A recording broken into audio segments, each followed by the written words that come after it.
In 1979, a 16-year-old cheerleader vanished without a trace after leaving practice at her high school gymnasium. For 30 years, her family searched for answers that never came. Police investigations went cold. Hope turned to resignation. But in 2009, a routine renovation of the old gymnasium would uncover a discovery so shocking that it would finally reveal the horrifying truth about what happened that October evening 3 decades earlier. What maintenance workers found sealed. A way would crack open a case that had haunted a family for an entire generation and expose a secret that someone had been desperate to keep buried. The morning sun cast long shadows across the parking lot of Roosevelt High School as construction crews prepared to begin the most extensive renovation in the building's history. After months of planning and community fundraising, the old gymnasium, a relic from the 1960s with creaking floors and outdated equipment, was finally going to be modernized. Diane Washington had been dreading this day for weeks. As the head of the school board's Historical Preservation Committee, she had fought hard to maintain certain elements of the original structure, but it wasn't historical sentiment that made her stomach churn as she watched the workers unload their tools. It was something far more personal. 30 years ago, her daughter Keisha had walked out of that very gymnasium and vanished into the night. Diane pulled her coat tighter against the October chill and approached the construction supervisor, a burly man named Rick Martinez, who had been renovating schools in the district for over a decade. They had spoken several times during the planning phase, but today felt different. Today felt final. "Mrs. Washington," Rick nodded respectfully, "we'll be starting with the main gymnasium floor, then moving to the equipment rooms and storage areas. Should have the whole project wrapped up by spring." Diane forced a smile. "Just please be careful with anything you find." "This building holds a lot of memories." Rick's expression softened. He had heard the stories about the missing girl. Everyone in the district knew about Keisha Washington. "Of course, ma'am. We'll treat everything with respect." As the day progressed, Diane found herself unable to concentrate on her work at the district office. Every few hours, she would drive by the school, watching the steady progress of the demolition. Workers had already removed the old bleachers and were beginning to tear up sections of the warped gymnasium floor. Each board that came up felt like another piece of the past being erased. It was during the 3rd day of renovation that Rick Martinez made the discovery that would change everything. He had been working alone in the equipment storage room adjacent to the main gymnasium, a cramped space that had been used to store athletic gear for decades. The room was scheduled for complete renovation, new shelving, updated electrical, fresh paint. But first, everything had to come out. As Rick removed the last of the old storage units, he noticed something odd about the back wall. There was a section, roughly 3 feet by 4 feet, that looked different from the rest. The paint was slightly newer, and when he tapped on it, the sound was hollow. "That's weird," he muttered to himself, running his hands along the edges. It appeared to be some kind of sealed compartment hidden behind what looked like a hastily constructed false wall. Rick called out to his assistant, Tommy Chen, who was working in the adjacent room. "Hey, Tommy, come take a look at this." The two men examined the wall more closely. There were no visible seams or handles, but the construction was clearly different from the rest of the room. It looked like someone had built a small closet and then sealed it completely shut. "Should we open it?" Tommy asked. Rick hesitated. "Let me call Mrs. Washington first. She wanted to know about anything unusual we found." 20 minutes later, Diane stood in the equipment room, staring at the suspicious wall section. Her heart was pounding, though she couldn't say exactly why. Something about the hastily constructed barrier made her deeply uneasy. "Have you seen anything like this before?" she asked Rick. "Not exactly. It's like someone built a storage compartment and then sealed it permanently. Question is, why?" Diane took a deep breath. "Open it." Rick used a crowbar to carefully pry away. The drywall. As the first section came loose, stale air rushed out, air that smelled musty and old, as if it had been trapped for decades. Behind the false wall was indeed a small closet space, barely large enough for a person to stand in, and there, on the floor of the hidden compartment, was something that made Diane's knees nearly buckle. A single red and gold pom-pom, faded with age but unmistakably from Roosevelt High School's cheerleading squad. Next to it lay a pair of white athletic shoes, size 7, and folded in the corner was a red varsity jacket with Keisha embroidered on the front. Diane sank against the wall, her vision blurring with tears she had thought she had no more left to shed. After 30 years of wondering, of imagining every possible scenario, of lying awake at night picturing her daughter somewhere out there in the world, after 3 decades of hope and despair and unanswered questions, here was proof that Keisha had never left this building. "Call the police," she whispered. "Call them right now." Detective Sarah Rodriguez had been with the county sheriff's department for 15 years, but she had never worked a case quite like this one. When the call came in about the discovery at Roosevelt High School, she expected to find old athletic equipment or forgotten maintenance supplies. She did not expect to find herself standing in what was clearly a crime scene that had been hidden for 3 decades. The Keisha Washington case file was thick with reports, witness statements, and dead-end leads. Rodriguez had reviewed it thoroughly before arriving at the school. 16-year-old Keisha Washington, honor student and varsity cheerleader, had left basketball practice on October 15, 1979, at approximately 6:30 p.m. Her car was found in Cheerleader, the school parking lot the next morning, keys still in the ignition, no signs of struggle, no witnesses, no body, no trace, until now. The items in the compartment matched the description of what Keisha was wearing that evening, Rodriguez explained to Diane Washington, as crime scene technicians photographed every inch of the hidden closet. "We'll need to run forensic tests, but the timeline certainly fits." Diane nodded numbly. She had been staring at her daughter's pom-pom for over an hour, unable to process that this small object had been hidden just a few hundred yards from her office for 30 years. All those times she had attended school board meetings in this very building, all those nights she had driven past on her way home from work, Keisha had been here the entire time. "Mrs. Washington," Rodriguez said gently, "I need to ask you some difficult questions.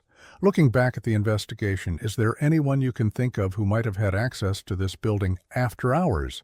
Anyone who might have had a reason to hurt Keisha?" Diane's mind raced through the possibilities.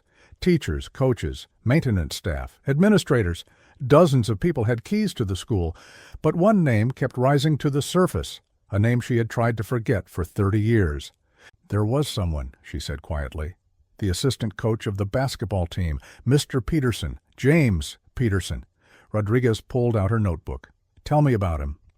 He paid a lot of attention to Keisha. Too much attention. She mentioned it to me a few times, said he made her uncomfortable, always finding reasons to talk to her alone, offering her rides home, asking about her personal life. Diane's voice grew stronger as the memories returned. "I should have done something. I should have reported it. But Keisha said she could handle it, and back then, things like that weren't taken as seriously." "What happened to Peterson? After Keisha disappeared?" "He left town. Said he got a job coaching at a school in Arizona. Left right after the school year ended in 1980. Diane looked up at Rodriguez with growing clarity. He had keys to the building. He would have had access to this room. Rodriguez felt the familiar surge of adrenaline that came with a breaking case. "Mrs. Washington, I'm going to need you to tell me everything you remember about James Peterson. Every interaction, every conversation, every detail you can recall.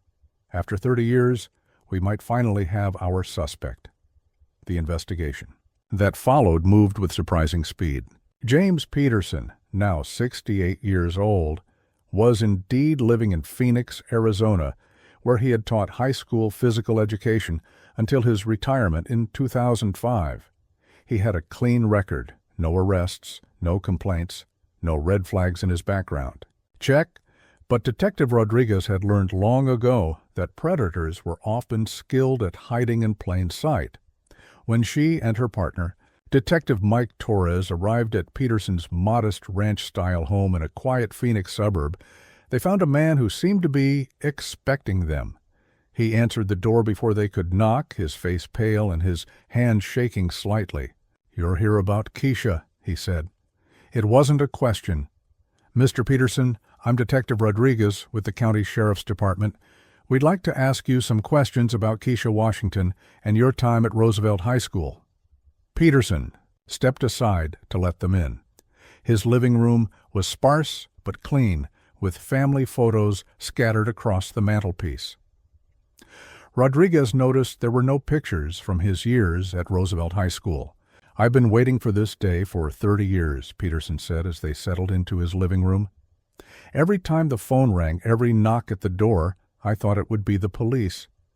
When I saw on the news that they were renovating the gymnasium, I knew it was over." Torres leaned forward. "Mr. Peterson, before we go any further, I need to read you your rights." Peterson waved him off. "I know my rights, and I waive them. I want to tell you what happened. I've carried this secret for too long." Rodriguez activated her recording device and placed it on the coffee table between them. "Tell us about October 15th, 1979. Peterson closed his eyes and took a shaky breath. Keisha stayed after practice that day to work on her free throws. Most of the other girls had already left, but she was dedicated, always trying to improve.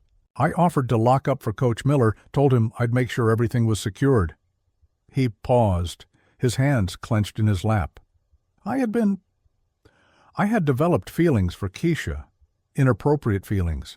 I knew it was wrong, but I couldn't help myself. She was so beautiful, so talented, so full of life. I convinced myself that she felt the same way about me." Rodriguez and Torres exchanged a glance. They had heard variations of this story before. The predator who convinces himself that his teenage victim is a willing participant in a relationship. "What happened when you approached her?" Rodriguez asked. "I told her how I felt. I told her that I thought we could have something special together, that age was just a number, that I could help her get a scholarship to a good college." Peterson's voice grew smaller. She was horrified. She told me I was disgusting that she was going, to report me to the principal, that I would never coach again. The room fell silent except for the soft whir of the recording device. "I panicked," Peterson continued. "I had worked so hard to build my career, my reputation. I couldn't let her destroy everything. We argued, and she tried to leave. I grabbed her arm to stop her, but she pulled away and fell backward. She hit her head on the concrete wall." Rodriguez felt her stomach tighten. Was she unconscious? No, but she was dazed. There was blood. Peterson was crying now, 30 years of suppressed guilt finally pouring out. "I knew I had to get help, but I also knew that if anyone found out what had happened, what I had said to her, my life would be over." "So you made a choice," Torres said quietly. Peterson nodded. "I made the worst choice of my life. Instead of getting help, instead of calling an ambulance, I finished what the fall had started. I told myself it was the only way, that it was already too late to save her. But the truth is, I was just protecting myself." The confession continued for another hour as Peterson described how he had hidden Keisha's body in the equipment room, how he had built the false wall over the next several days during his off hours, how he had spread rumors about seeing her, talking to strangers in the parking lot to throw off the investigation. "I thought about confessing 1,000 times over the years," he said as the interview concluded. "Every time I saw her mother's face in the newspaper, every time there was a story about missing children, every time I looked at my own daughter and imagined how I would feel if someone took her away from me. But I was a coward. I am a coward." Rodriguez turned off the recording device and signaled to Torres. James Peterson, you are under arrest for the murder of Keisha Washington. The news of Peterson's arrest spread quickly through the community. After 30 years of speculation and theories, the truth was finally known. Local news stations covered the story extensively, interviewing former students and teachers who remembered both Keisha and Peterson from their time at Roosevelt High School. Many people expressed shock that Peterson, a man they had known as a dedicated coach and teacher, could be capable of such a heinous crime. Others, however, came forward with memories that now seemed more sinister in hindsight. Female students who remembered feeling uncomfortable around Peterson, inappropriate comments that had been dismissed as harmless at the time, a pattern of behavior that had been overlooked in an era when such concerns were rarely taken seriously. For Diane Washington, the arrest brought a complex mix of emotions: relief that the truth was finally known, anger that it had taken 30 years to discover, grief for all the time that had been lost, and perhaps most surprisingly, a sense of peace that she hadn't felt since that October evening in 1979. The legal proceedings moved forward swiftly.